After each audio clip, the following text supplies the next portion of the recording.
Hello, free people of Earth, and welcome to This Week in Tyranny, the most hardcore news show on Earth. A weekly program about authoritarianism, government overreach, and global injustice. Live from Chicago, Illinois. If tyranny is not at your doorstep, that's because there is someone in the street keeping it at bay. We murdered my man like it was okay. For the life he ended, he got suspended with no pay. But if a man would've took the cop life, he would've got life and never again see the street lights. And that's right. All right, welcome everyone. Welcome to This Week in Tyranny. I am your host, Conrad Rogas. Welcome to this special Saturday edition. It's Saturday, July 22nd, 2023, and this is episode 33 of This Week in Tyranny. I've been waiting for this episode 33. Been thinking about what I'm going to talk about. Some episodes I have a theme going on, right? The stories, there's a particular topic and I stick to that topic. And in some episodes, I just go through the stories of the week. I talk about the tyranny that's going on and I just do that. I'm going to try to merge those kind of. And part of what I'm going to talk about is the number 33, the episode number 33 and that number. Because that is a significant number, not just for others, the people inflicting the tyranny on this world, but also in my life, right? So I'm going to talk about that number because ultimately what is really important in life and in my mission in life is not just the events that are going on out there in the outside world, but really what's important is what's going on in here, inside of us, right? But on the other hand, when you think about, the daily ups and downs of life, you think about the pain, the struggles of your personal life, it really doesn't matter what's going on in your personal life. What really matters is changing and helping others and creating change in the world around us. Now, I didn't just say two opposite things. These are the same thing, and these two different perspectives, but ultimately the same concept. In this episode, I'll seek to explain that, right? But first, I am going to talk about the stories. I didn't know if I should talk about that deeper analysis first or the stories. You could do either one, but I'm going to talk about the couple things that happened, and then I'll go on to the lesson, you could say. But of course, if that's what you're here for, if you just want to hear the deeper breakdown, you could just skip always. It's time-stamped. I always time-stamp these now. But here we go. We'll go into the news. Now, the title of this video, I'm going to title it Cancel Your Enemy, Racial Division and Culture Clash. The reason I'm calling it that is because the main story that kicked this all off is Jason Aldean's song, country singer's song. Tried that in a small town. Now, it's such a buzz around this song and this person. Why? Because basically he's getting a lot of backlash. They're trying to cancel him, and at the same time there's a lot of energy supporting him because of this song he made, and what basically the song is about. I call this a gangster song. This is like a gangster rap song to me, but it's just country. It's very nice. It's very all American.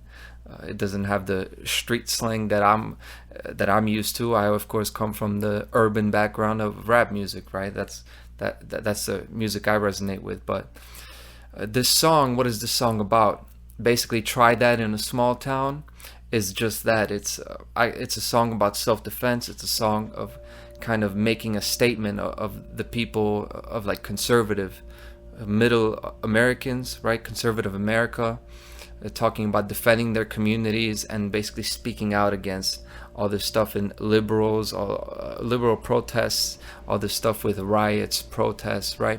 So of course it's super polarizing, right? It says a lot of things. I'll quote some of the lyrics, but of course it aligns that with military and police. So it splits very neatly along political lines. Now I've said, when I say it's a gangster song, it's a self-defense song, I resonate with that. I like that. So there are aspects of it I like. And then when you see the video, you hear certain lyrics. There are certain things I, of course, don't like, right? The whole, associating freedom with military and police is ridiculous. And that's what this does, right? But this is kind of the right-wing leaning. But before I even get into those, no, I'll get into those lyrics. Let's do that. Try that in a small town. See how far you make it down the road. That's just your regular street alpha male. Those are alpha male lyrics talking about if somebody crosses you, you're gonna shoot them before they make it down the road. Of course, they talk about that. The first verse starts with some of the things, some of the big talking points that the right wing and general, majority of Americans hear. Spitting in a cop's face, stomping on the flag, setting it on fire. So that's low-hanging fruit, right? Obviously, most people agree that they don't like that, right? They don't agree with that. So they say, yeah, basically, you want to do all that. You think you're tough is one of the lyrics, and then it goes to talking about self-defense. I got my gun from my granddaddy. Okay, so all this stuff, they're trying to cancel him now, saying this is blatantly racist. Now, at first listen, I didn't see it as racist at all. When he says, "Good old boys raised right," those good old boys that were raised right, I'm like, okay, he's basically saying it without saying it. And this is a clear political split, especially when you see the video and you see the things going on. This is a polarizing song, and I'll talk about whether that's intentional or not. Okay, because that's a significant thing here. But one thing it does is it splits. It makes a neat split along urban and rural lines, right? Not whether these people are right and these people are wrong. It's just that people in a small town, right? The people on the farm or on the ranch. He talks about one of the lyrics is that shit might fly in the city. So it creates a division between the city and basically the country, right? That's the whole thing. Country music. It's country music and urban music. Now that split is very insidious, very dangerous, and it's a key characteristic of what? Communism and socialism. That's what they did. They basically, they made the farmers in socialism and communism, they elevated them, and all the intellectuals, anything going on in the city, they basically made it bad. They said it's Western, so you got to watch it. These things you're hearing this split, you're saying all the stuff that's going on in the city is bad, we want to move out of the city. Well, if you let yourself get separated from half the population, it's very easy for them to be politically turned into your enemy, and for you both to go down different pathways to slavery. Okay, now I talked about whether or not this song's polarizing on purpose, as like a coordinated operation, because that's what we talk about here on This Week in Tyranny. We don't just talk about country singers and their political songs. We talk about, hey, is somebody trying to take us in a certain direction? And the answer is yes. Jason Aldean did not even write this song, and most people do not know this. I didn't know this because, like I said, I come from the rap music background, so to me, it's hard for me to even fathom not writing your own songs. Like, imagine if somebody was writing my script for these videos, right? What is the point, right? But he is not credited as a songwriter on this song, even though he usually writes his own songs, right? So he got this text, and when you take that into consideration, you don't need to know who gave him the text. You can see this is coordinated, okay? This is a song put out to polarize. Now, the most blatant thing about it, the most offensive thing about it, is not any of the lyrics, is not any of the imagery, but it is that in the video, it is the imagery that he's in front of the Maury County Courthouse in Tennessee. And the reason that's significant is because, of course, it was the site of a famous lynching, and lynchings in the past, right? So it's so polarizing because that's low-hanging fruit. That's easy to tell. If you're filming a video in front of the site of a lynching, you're asking for a fight right there, and not because you're correct in what you're saying, but because you're provoking people and their suffering, that history of slavery and racism in this nation, right? That's like here in Chicago, often rappers will make songs of course, make songs at the site of a killing of a rival gang member or something like that. Or they'll say they're smoking their dead homie. That basically means that they are smoking their blunts, and basically the drugs they're consuming, they are with their intention infusing them with the ashes or the memory of their dead family members or gang members, friends, which are usually family members, and they're basically mocking them and making the video in front of a site of their killing. Now, when people hear that, they understand how, you know, how close that hits to home, how sick that is. But this is the same thing, you know. You're filming your video in front of a lynching site. That's what it is. You're basically saying, I'm smoking your dead homie. Now, you might not think of a country artist as being that ignorant and that blatant, but that's the same thing now. Let's tune in, okay? This is what it really is. But beyond that, even if it wasn't the site of an actual lynching, a courthouse itself represents slavery, right? Forget the racism, forget all that history. A courthouse represents slavery in itself, because the courthouse is, of course, an arbitrary form of authority that doesn't exist in nature, where mostly innocent people go. Most court cases are over drug possession, like warrant violations, which aren't real. It's only about the original offense that matters, if you actually did violence to somebody. But most of these cases they're not for that. They're for child support, they're for drug cases, they're for street violations, you know, not real crimes. So that's slavery. So he did his video in front of a slavery site. Now, the self-defense part of it I like, but of course that's the polarization, and I'll talk more about it. I see we've took up a lot of time, and we're only through one story. But let's go on. Next story is an Italian band member, another musician, Brian Molko from the band Placebo. He got into some heat for calling Giorgia Meloni, who is the Italian Prime Minister, he called her a piece of shit, fascist, and racist on stage. Now, just for that, I gotta give him a big round of applause. Very great work. Now that is what a real musician's supposed to do. Okay, that's what rappers should be doing instead of just talking about material things, right? Very good job. Now, why is he in trouble? He's in actual trouble because the Italian prosecutors launched an investigation on him. Why? Because in Italy, the criminal code is you can get punished with a fine from 1,000 to 5,000 euros for anyone who publicly defames the republic. Which means what? Talking about the government, the parliament, the courts, or the army. They actually have that. Now, you know, this is bringing to memory Vinny Eastwood's story. This happens in other countries, in Italy and New Zealand. Now, my people from the United States, you probably didn't know that.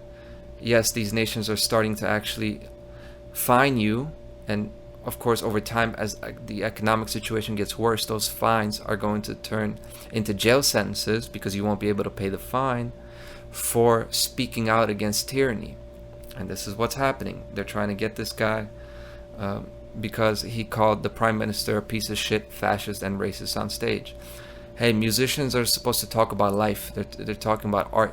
They're talking about beauty, about heartbreak, about these principles. So if there's a piece of shit, fascist, and racist running the country, which there is, you're supposed to say it. Great work. And another story, the last story actually, is the heat wave in Europe, but not really the heat wave. Last episode I talked about the environmental tyranny and some of that.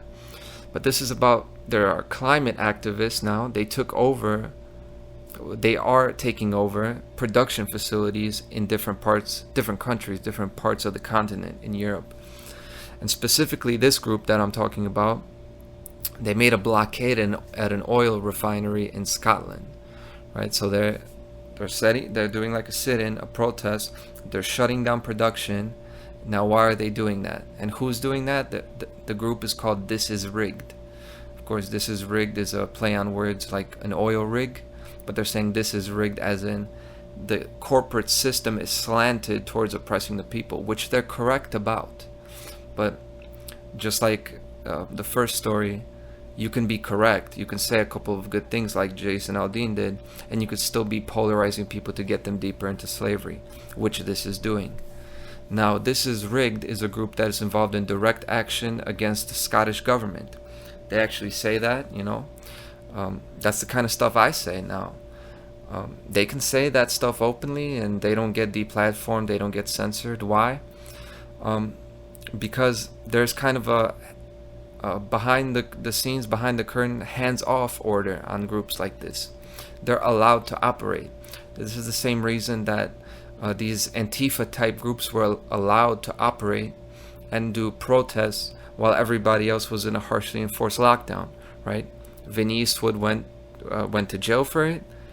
These groups, these leftist groups, so-called anarchist groups, get to do whatever they want with no masks. Okay, it's because these groups are actually supported by the shadow governments, by the dark occultists are putting that out there behind the governments, because they are going to push the people into deeper centralized control. How are they going to do that? Well, the kind of stuff they talk about is just your basically socialist rhetoric. They're saying it's all these oil companies, that the food manufacturers are driving up the price of food. They're basically gouging the prices. They're driving up the prices to get more profit. Now, are they right about that? Of course they are. Yeah, this is happening. This corporate exploitation is happening. But of course, their solution is they want to take it over. They want to bring those oil companies down, but they don't want to bring government down. So what will happen is government will take over the means of production, and hey, you got your European Soviet Union coming into play. And I don't need to really say anything more about that. I should link one of their documents. They participate in what they call Robin Hood action. They actually say that. Steal from the rich, give to the poor. That's a wrong thing to do. Stealing from anyone is incorrect. It doesn't matter if you give it to the poor people. Of course, they're engaged in these provocative tactics and their violence. Even if these oil companies are exploiting the people, and they are.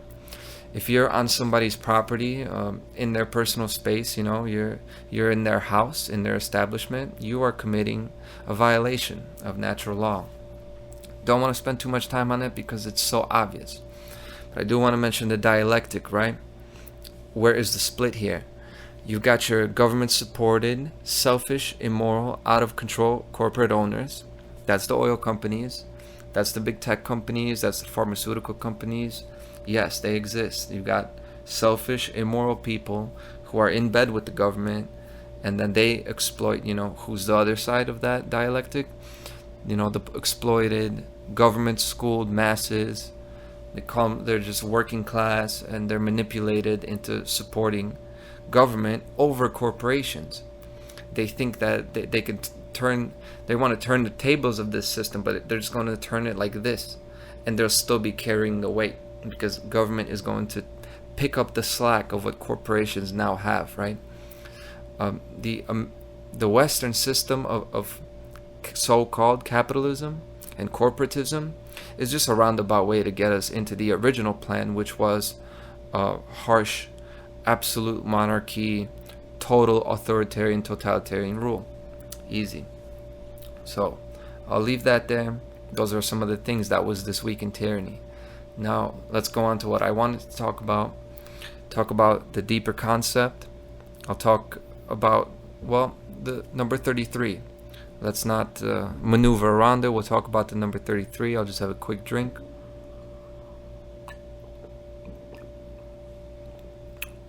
I tried to make these episodes shorter, but it just doesn't work out that way, but that's alright. So, the 33, first, I want to split that in two because the significance of the number 33. One thing I want to start off with is it's the 26 letters plus the 7, the number 7, which the 7, I call them the ports. You could call it the 7 chakras. There are 7 days of the week. There are 7 continents. There are 7 colors on the rainbow. If you don't buy into all that occult stuff, well, God made the earth in 7 days, and that's in the Bible. So it's everywhere. I call them the ports because a port is like an airport or a seaport.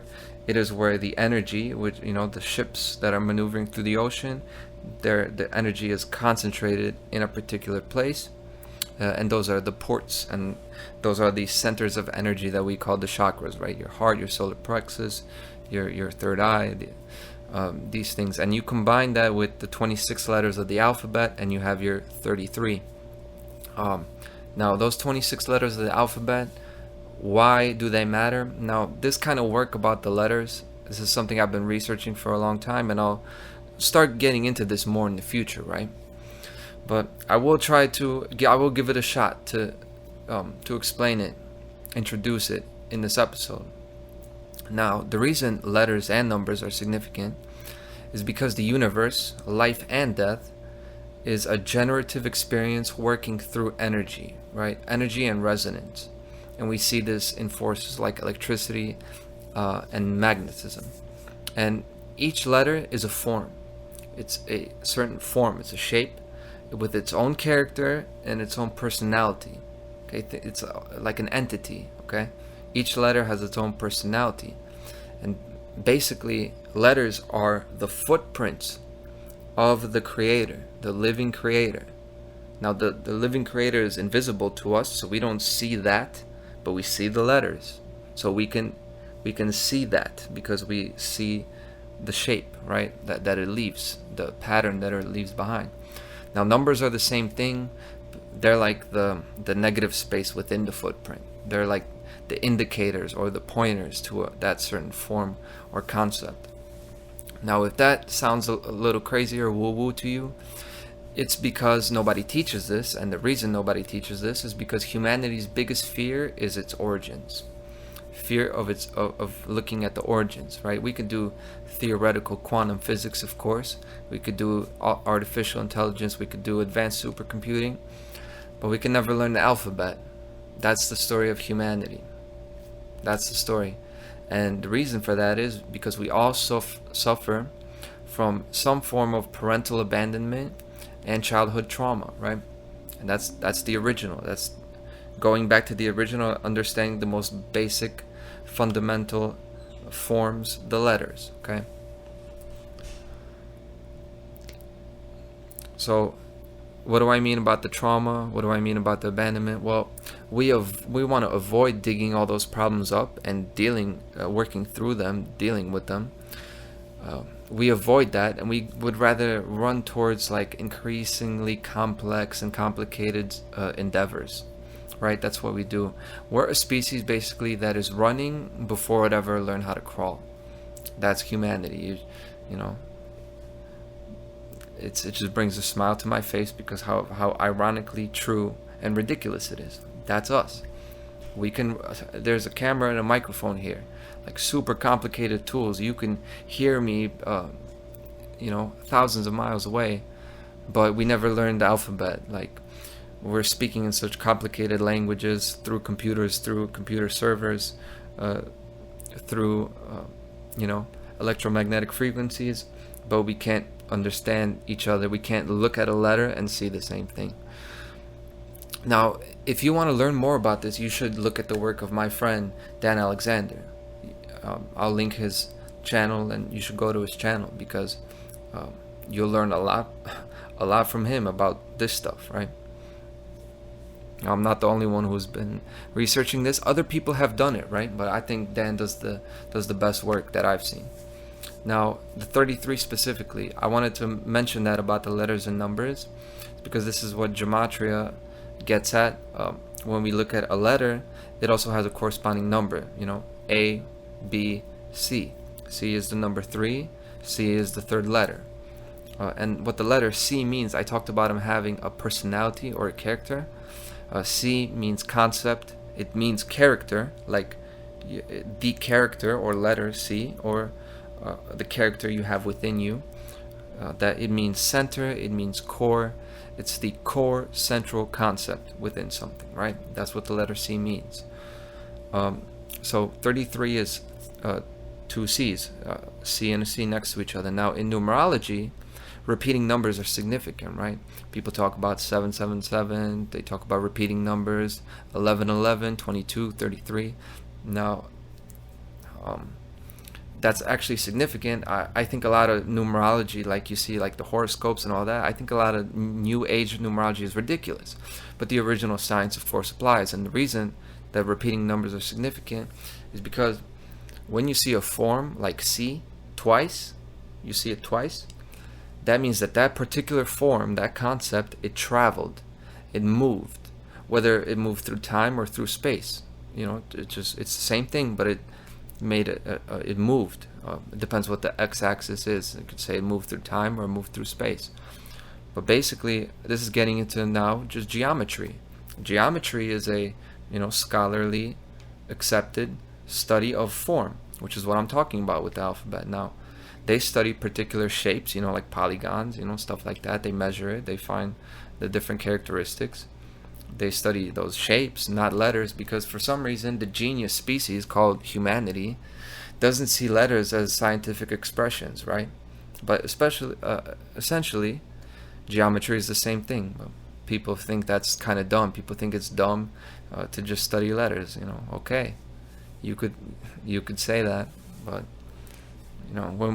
let's not get carried away with how genius humanity is. We can't figure out to not hurt others and to not, be in constant conflict and be in addictions and, walking and running before we know how to crawl. But in geometry, you can change a form, so you could change a letter or a shape in 4 different ways. You got reflection, which is where you flip it, okay? You have rotation, which is turning it.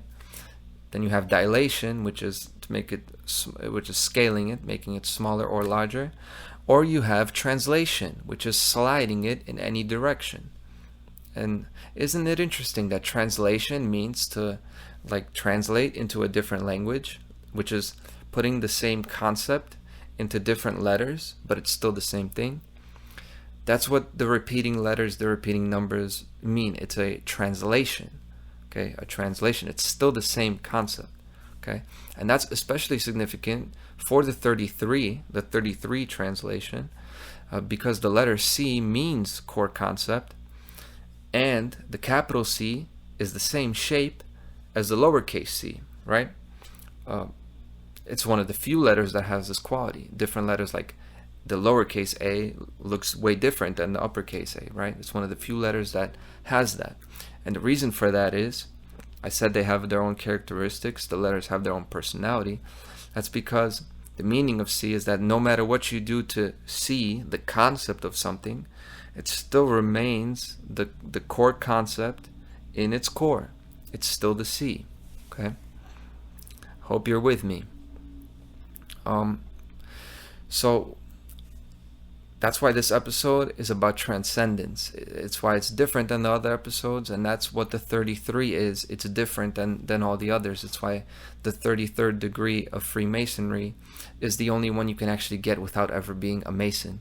You get the honorary 33rd degree, which represents transcending the 32 degrees of the Scottish Rite Lodge system, right? So the 33 is about transcendence, and it's about transition, right? When I see the 33, I've talked about this before, you could see it as the Seal of Solomon. I'm going to put it up. It's the Seal of Solomon, or the Star of David. You separate it into one triangle pointing upwards and then one triangle pointing downwards, superimposed on top of each other. And that's your translation. You have those on an elevator. You're going up, you're going down, the two triangles, right? You call that the Seal of Solomon. And if you break down the word Solomon, the S-O-L, the soul means sun, solar, that's the sun. And the M-O-N means moon, lunar, right? Solomon is sun and moon. And that's the upward triangle and the downward triangle, the masculine and feminine. Now the word transcend, let's break that down into Latin. It comes from Latin. Trans means across, so trans, across time or across space. And then the word scendens is from scandere, the Latin verb, which means to climb. So that A-S-C-E, S-C-A-S-C-E, words like that mean to climb, to go up and down, to escalate, to scale a wall, scale something, to ascend, descend. It's about vertical motion, right? And what else is about vertical motion? It's the spine, and we have 33 vertebrae in our spine. Okay, so if you're still with me at this point, you see that I'm not just referring back to human-made ideas. This is in nature. Everything I talk about is in nature. I don't talk about human-made stuff. I just talk about the stories that humans do, and then take it back to core principles, which to talk about what we need to be doing, what is the correct thing to do. So we got the 33 vertebrae. The 33 is about moving across in that vertical motion. The spine is our ladder that we're moving upwards through the, and then you have your 7 ports, your 7 chakras along the way. You have the 26 letters, the forms. As they change, as that energy moves, it moves through the 7 ports. When that process is complete, you got your 33, which is the transcendence. Okay, 33 is about the breakthrough point. Now, 33 degrees is the point at which ice begins to melt and become water, right? 32 is the temperature of freezing. Now, that's the reason we have a Fahrenheit scale. That's the reason we have the Fahrenheit system, right? Celsius works, the metric system works. When you talk about the customary system or the imperial system, why is it imperial? Because England has this, America has this, I believe Australia and the different English-speaking countries, the Commonwealth countries. The reason you have feet, you have inches, you measure things, and then you measure temperature in the Fahrenheit system. It's because this was occultists were involved in this, and also just people just changed the system from being like a basic system. It's like the sun and moon. We have a way of seeing, of using mathematics in a very basic way, based on a line, linear mathematics, and then we could do vortex mathematics, right? There's just different ways of seeing things. Now, the reason we got that Fahrenheit scale is so that water melts at 33 degrees is when it begins to melt. And the reason that's significant is because that's what doing anything is about. That's what life is all about. Life is just motion, right? That's what any work is. It is just motion. And the dark great work is motion too, which is moving us into slavery. Movement is life and stagnation is death, right? And I talk about all the polarization that's going on now. Polarization is just a method of creating change through that polarity, that blue on the bottom and that red on the top, or the other way if you want to see it that way. That's the way you get that ice, you get that rigidity, and you turn it into fluidity, you make it a liquid. That's what it's all about. Now, us, which is, the people who want freedom, the common people, the regular people who want to do good, we have to incorporate both freezing and melting. Okay, that 33 has to be present, not just going up, but going down. Now, what do I mean by that? We have to freeze the water of principles and values. Meaning what? We have to be immovable in our stances. If we're right, we don't move. We're like a brick, we're like a block of ice. Immovable, not melting. But what we do need to melt is the ice of attachment and addiction, right? The things we're stuck to, the things we're attached to. Those things that are incorrect, they're illusory, they're not based in reality. We have to turn the temperature up, create the motion, and separate that rigidity, break it up, and turn it into water so that it can flow. Okay? Now, the enforcers of slavery, the creators of slavery, the people who want to do evil, the people who are inflicting violence, they want to freeze the water of freedom and individuality. They want to destroy that because they want to control others. They want to control their victim. So that water, that free-flowing free will choice, they want to freeze that, condense that, limit the movement, and basically hold it in a block of ice. But they also want to melt the ice of principles like self-defense and traditional values, right? That's the ice they need to break up and melt. Because if people have those principles that they respect themselves and they fight for what's right. They fight, they'll fight against people who are violating other people's rights. That is like an immovable block of ice that you will not be able to get past. Okay, so you see, those principles are at work whether you're doing good or evil. Now, that's why I talk about this, transcending the dialectic. That's why you don't take a political party. That's why you don't lean liberal or conservative. People ask me if I'm liberal or conservative, and I say I'm both, because what does liberate mean? Liberate means to free. Okay, it means to melt something. That is when you're liberating something. Okay, you're freeing it from that rigid state and you're making it fluid. That's liberation. Now, what are some liberal things that I agree with? All drugs should be legal, right? Everything should be legal because there is no central authority in nature. Another liberal thing, I want no military or police. I want no institutions of control because they're immoral, because we're free. We're created by the divine, and an individual can never be subjected to an imaginary collective. So government doesn't exist, military doesn't exist, police doesn't exist. They're just forceful people who think they have a right to do violence. That's it. Another liberal thing I agree with, it used to be liberal, it's not so liberal anymore, is freedom of speech. This used to be the liberal thing. If you were a Democrat or a leftist, like back in the day, like 100 years ago, that means you basically wanted the woman to have that voice in the household. That means, a black man's word was just as valid as a white person's word, which is true, obviously. So I agree with those things. Then, what are some conservative things? Like, what does conserve mean? Conserve means to close. It's like when you close a jar, you're conserving things. You're protecting it from going away. You're freezing things. When you conserve things, you limit their motion. So conserve means to prevent from escape. It's the opposite of liberating. Now, there are things that we should conserve, right? Like gun ownership, which is traditionally a conservative thing. Now, I support that. I agree with individual property, which is a classically conservative thing. It's that, okay, people have their property, and if you're rich, you're rich. No one has the right to mess with your stuff just because they don't have that stuff. Gun ownership, individual property, and another conservative thing is personal responsibility, which means that you don't have some sort of a system like healthcare or retirement to basically give you a safety net in case bad things happen in life.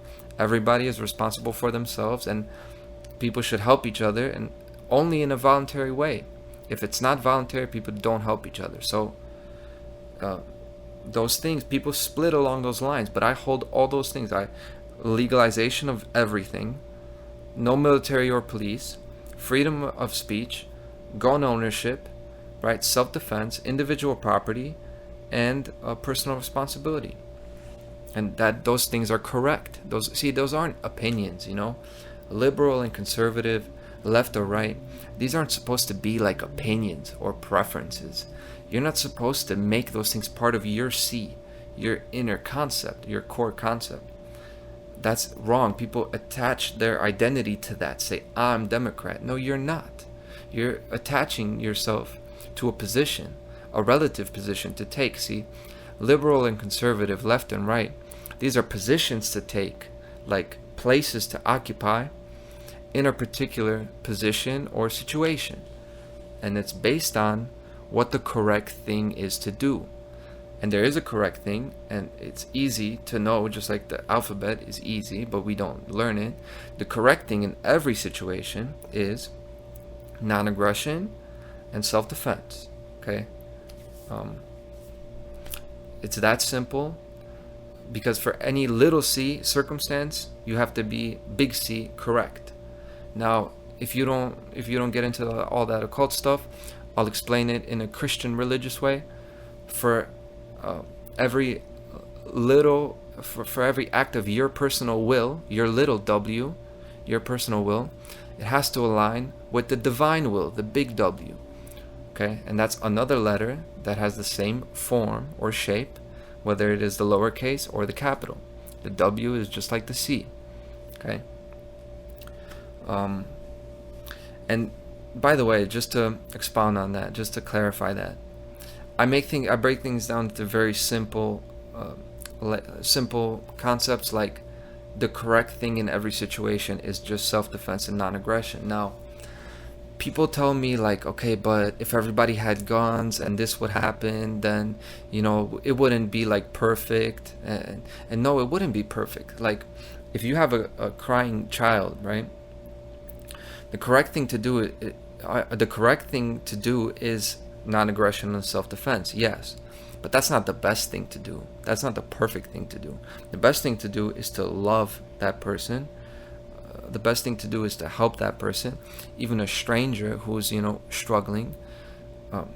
The correct thing to do, you just have to leave them alone, not aggress against them, and if they do something to you, then defend yourself. But that's not the best thing to do. That's not going to build a utopia. That's not the ultimate doorway to create a really good world. The best thing to do is to give love, to help, to understand, to give effort and work. But see, I'm just talking about basic requirements here. I talk about the most basic things, and that's why I think it's only right that I start talking about the letters and their forms. I don't talk about the perfect things to do. Now, if you want to talk about like some of my personal, if you wanted to look into some of my personal views, my personal takes, I have work about the warrior path, or you could listen to my music or something like that. I'm not claiming to know everything, right? I'm just saying that I know basic concepts, and you should know these basic concepts. I'm going to stress it again: self-defense and non-aggression. That's it. That was episode 33. I hope that went a long way towards transcending that polarization, and thank you very much for joining me, and I'll see you next week on This Week in Tyranny. I'm fed up with that bullshit.